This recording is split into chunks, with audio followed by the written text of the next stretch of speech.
থানার সংগ্রামী সভাপতি জননেতা আব্দুর রহিম মজুমদার উপস্থিত আছেন। আজকের অনুষ্ঠানের সম্মানিত বিশেষ অতিথিবৃন্দ, সম্মানিত কর্মী, দায়িত্বশীল এবং বিভিন্ন পর্যায়ের মেহমানবৃন্দ, সবাইকে আন্তরিক সালাম। আসসালামু আলাইকুম ওয়া রাহমাতুল্লাহি ওয়া বারাকাতুহু। আল্লাহর দরবারে লাখো কোটি শুকরিয়া যে মহান রব আমাদেরকে অফুরন্ত একটি সুযোগ দিয়েছেন, আমাদেরকে এই বিশাল খোলা ময়দানে সমাবেশ করার মতো সুযোগ করে দিয়েছেন। সেই মহান স্রষ্টার প্রতি আমরা শুকরিয়া আদায় করি। সবাই বলে আলহামদুলিল্লাহ।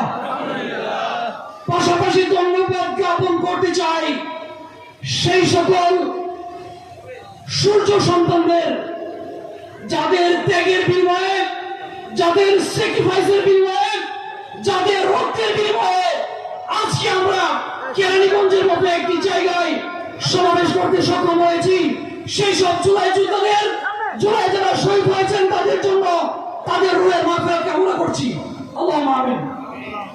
প্রিয় ভাইরা, আমি একটি মেসেজ দিয়ে আমার কথা শেষ করব। তারা কিন্তু চেয়েছিল, আমার বাবা বলেছেন আমার সন্তানকে 50টি গুলি করেছে, ঠিক কিনা? একটা মানুষকে হত্যা করতে 50টা গুলির প্রয়োজন হয় না।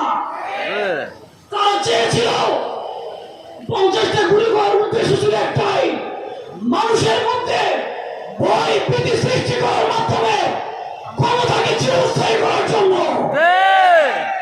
কিন্তু বাংলার তৌহিদি জনতা, বাংলার ছাত্র যুব সমাজ, বাংলার কৃষক শ্রমিক জনতা, বাংলার মা বোন তাদেরকে দেখিয়ে দিয়েছে তোমরা শত গুলি ছুড়লেও আমাদেরকে থামাতে পারবে না।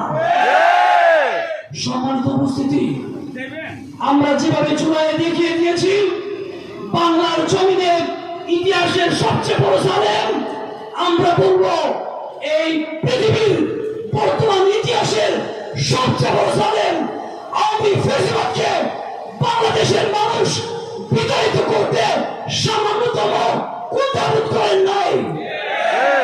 ঠিক তেমনি আগামী দিনেও যদি কেউ এরকম স্পর্ধা দেখানোর চেষ্টা করে, বাংলার মানুষ কিন্তু তাদেরকে মেনে নেবে না, ঠিক কিনা? আসুন আমরা সবাই কোরআনের ছায়াতলে আসি।